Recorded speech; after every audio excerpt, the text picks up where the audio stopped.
Hello, good morning, dear students. I am Mukesh Kumar. I welcome you in our online classes. कल हमने बच्चों पहला जो lesson था the portrait of a lady written by Khushwant Singh वो हम कंप्लीट कर चुके थे विद क्वेश्चन आंसर्स। और आज हम जो हमारा हॉर्नबिल बुक का सेकंड लेसन है we are not afraid to die if we can all be together by Jordan Cook and Alan East, इसके क्वेश्चन आंसर्स करने जा रहे हैं।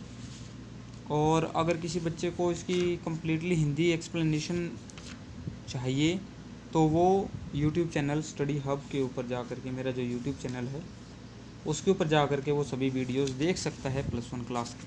ठीक है, जितने भी हम पढ़ चुके हैं, 3 पोइम्स कर चुके हैं और 4 लेसन्स की हम हिंदी अच्छे से उसको एक्सप्लेन कर चुके हैं। तो काफ़ी दिन हो गए, मैं भी लगभग 1-2 महीने के करीब हो गए इस लेसन को पढ़े हुए, क्योंकि उसके बीच में 1 महीने की छुट्टियाँ भी आ गई थी और जुलाई का महीना भी बीच में निकल गया। तो इसको ब्रीफली मैं छोटी सी एक इसकी स्टोरी बता देना चाहता हूँ आपको, ताकि क्वेश्चंस को लिखते समय और उनको पढ़ते समय आपको प्रॉब्लम ना आए। ठीक है, ये जो कहानी है एक समुद्र यात्रा की है। ठीक है, एक रोमांचकारी समुद्र यात्रा का वर्णन इस कहानी के अंदर किया गया है। और जो राइटर है वह समुद्र का, जो पूरी दुनिया का चक्कर लगाना चाहता है समुद्र के द्वारा, और वह उसी रास्ते को अपनाता है जो कि लगभग 200 साल पहले एक समुद्र यात्री थे कैप्टन जेम्स कुक, उन्होंने जो अपनाया था वही अपनाना चाहते थे। और कह रहे हैं कि 1976 में, जुलाई 1976 में, जो टेक्स्ट के अंदर जो लाइनें थी आपके, उसके अनुसार कह रहे हैं कि 1976 में इंग्लैंड की बंदरगाह प्लीमथ, ठीक है, स्पेलिंग है इसकी PLYMOUTH, प्लीमथ, वहाँ से उन्होंने अपनी यात्रा शुरू की। उनके साथ उनकी पत्नी मैरी और उनकी एक लड़की थी 7 साल की शू, और उनका एक लड़का था जॉन। ठीक है, 6 साल का उनका लड़का था। उन्होंने अपनी यात्रा शुरू की थी। उनकी एक नाव थी, ठीक है, उस नाव का नाम था वेव वॉकर। ठीक है, लहरों पे चलने वाली, वेव लहरें होती, वॉकर मैंने उनके ऊपर चलना, लहरों के ऊपर चलने वाली। तो वो 23 मीटर लंबी थी। उन्होंने अपनी जो यात्रा थी वो लगभग 3 साल के अंदर पूरी की थी। ठीक है, और वो जो यात्रा थी लगभग 2,55,000 किलोमीटर लंबी यात्रा थी उनकी। जैसे उन्होंने यात्रा शुरू की तो सबसे पहले वो केप टाउन, जो अफ्रीका का एक बंदरगाह, साउथ अफ्रीका का, वहाँ पहुँचे थे। वहाँ से उन्होंने 2 पर्सन को अपने साथ लिए। कौन कौन? एक लैरी और एक हर्प। ठीक है, वो नाविक थे, उन्होंने अपने साथ लिया उनको। ठीक है, और आगे ये स्टोरी चलती रहती है। बहुत से उनके बीच में रुकावटें आती हैं। ठीक है, जो इंडियन ओशन है वहाँ पर कितनी उनको प्रॉब्लम्स आती हैं। ठीक है, और उसके बाद वो एक एम्स्टर्डम, उनको एक टापू दिखाई देता, वहाँ पर वो पहुँच जाते हैं।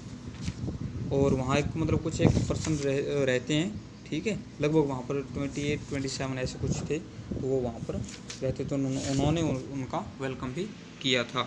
उसके बाद जो हम आज हमारे जो क्वेश्चन आंसर हैं वो डिस्कस करते हैं। पहला क्वेश्चन है, list the steps taken by the captain to protect the ship when rough weather begin.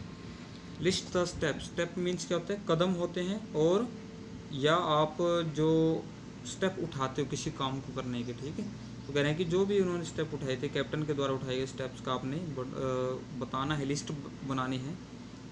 Protect the ship, उसकी जो शिप थी, उनकी जो नाव थी, उसको प्रोटेक्ट करने के लिए, उनकी जो सुरक्षा करने के लिए। व्हेन, जब जो मौसम था वो ख़राब हो गया। व्हेन रफ वेदर बिगन, जब मौसम बिल्कुल ख़राब हो गया था, तब उन्होंने क्या क्या स्टेप उठाए, क्या क्या मतलब कार्य किए, वो आपने लिस्ट में बनाने हैं। तो the storm zip was dropped. Storm zip क्या होता है आपको मैं अभी बताता हूँ। जैसे कि ये नाव है, ठीक है, आपके सामने एक मैं बता देता हूँ, इतनी क्लियरली तो नहीं, लेकिन आपको पता चल जाएगा। ये जो पर्दा होता है ना, इस पर्दे को ही जिब बोलते हैं। ठीक है, इसको ही बोलते हैं। और पीछे एक, इसको कंट्रोल करने के लिए इंजन वगैरह होता है। ठीक है, इस नाव को कंट्रोल करने के लिए, तो इसको स्टर्न बोलते हैं। ठीक है, इस चीज़ को स्टर्न बोलते हैं। ओके, आगे हमारा जो कह रहे हैं कि द स्टॉर्म जिब वाज ड्रॉप, उस पर्दे को नीचे गिरा दिया गया, ठीक, उतार लिया गया। Heavy ropes were tight cross the stern of the ship, और हैवी रोप्स जो भारी भारी जो रस्सियाँ थी वो टाइट टाइट में बांधना, उनको बांधा गया across the stern of the ship, जो शिप का जो स्टर्न था या उसका जो स्टीयरिंग जो सिस्टम होता है उसको जो कंट्रोल करने वाला, उसको मतलब रस्सियों से बांधा गया ताकि वो इधर उधर ना हो, क्योंकि मौसम ख़राब था, कुछ भी हो सकता था। Everything was bound securely with ropes, और हर एक चीज़ को बांधा गया सिक्योरली, मतलब क्या होता है, कस के, ठीक है, मतलब मजबूती से हर एक चीज़ को रस्सियों से बांधा गया ताकि कुछ नुकसान ना हो।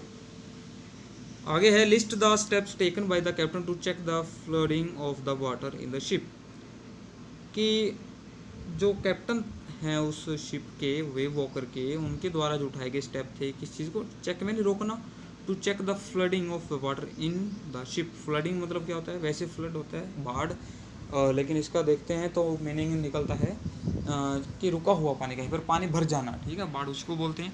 तो जो शिप के अंदर जो पानी भर गया था उसको रोकने के लिए कैप्टन ने क्या क्या कार्य किए वो आपने बताने हैं।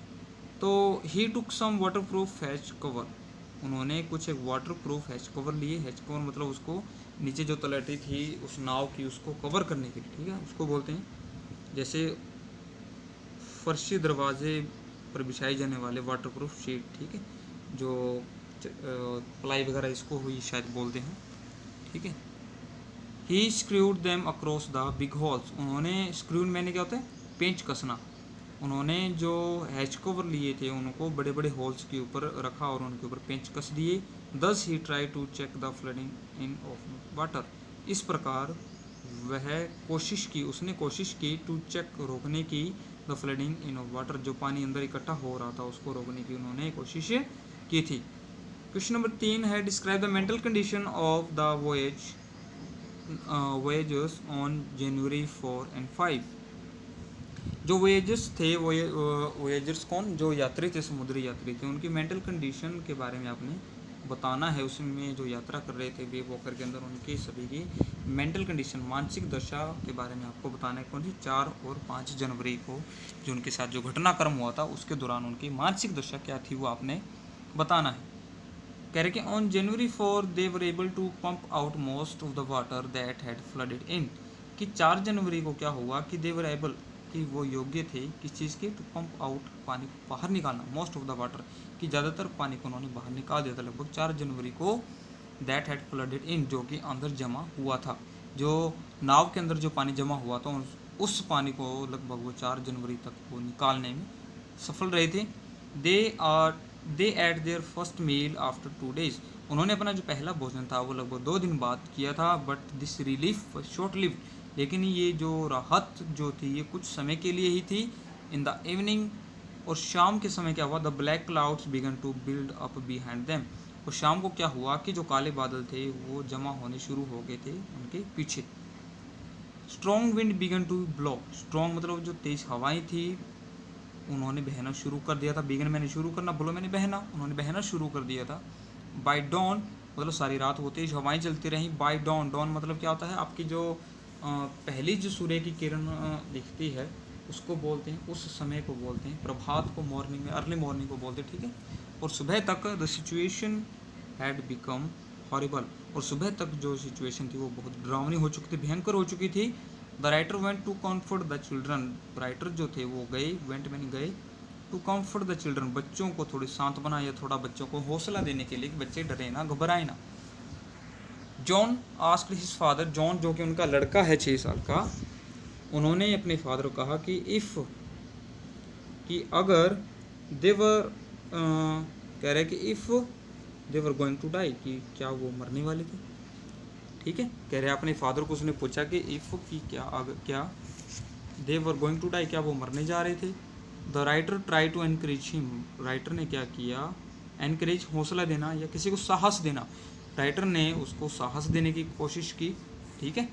बट जॉन सेड, लेकिन जॉन ने क्या कहा, daddy we are not afraid to die if we can all be together, you and mummy, Sue and I. उसने कहा कि हम, we are not afraid to dying, कि हम मरने से नहीं डरेंगे, इफ़ अगर, we can all be together, कि अगर हम सभी इकट्ठा रह सकें तो हम मरने से नहीं डरेंगे। You and mummy, Shiv and I, आप और मम्मी, शिव और मैं, हम सभी मरने से नहीं डरते अगर हम सभी इकट्ठा रहें तो। The writer could find no words to reply. Writer उस समय कोई भी शब्द नहीं ढूंढ पाए, कुड नॉट मतलब कुड फाइंड नो वर्ड्स, कोई शब्द नहीं ढूंढ पाया उसकी बात का जवाब देने के लिए। But he determined to fight the sea in every situation, लेकिन उसने दृढ़ निश्चय किया, डिटरमाइंड निश्चय किया, to fight the sea in every way, कि किसी भी दशा में वो उस समुद्र से लड़ेगा। उसके अंदर उतना हौसला आ गया था। उस बच्चे ने जो बात कही, जो कि इस लेसन का टाइटल भी है कि we are not afraid to die if we can all be together, कि अगर हम सभी इकट्ठा रह सकें तो हम मरने से नहीं डरेंगे। तो आपने बच्चों ये अपनी फेयर नोटबुक में लिखने हैं क्वेश्चन तीनों तीनों, इसकी फ़ोटो में भी मैं आपको भेज दूंगा, और आप लोग अपना होमवर्क भी मुझे भेजिए ताकि मुझे पता चले कि आप लोग काम कर रहे हो या नहीं। सिर्फ इक्का दुक्का बच्चे ही भेजते हैं, एक ही शायद मेरे हिसाब से बच्चा है जो काम भेजता है, बाकी कोई नहीं भेजता। ठीक है, तो जो नंबर है व्हाट्सएप नंबर वो आपके सामने मैं लिख देता हूँ।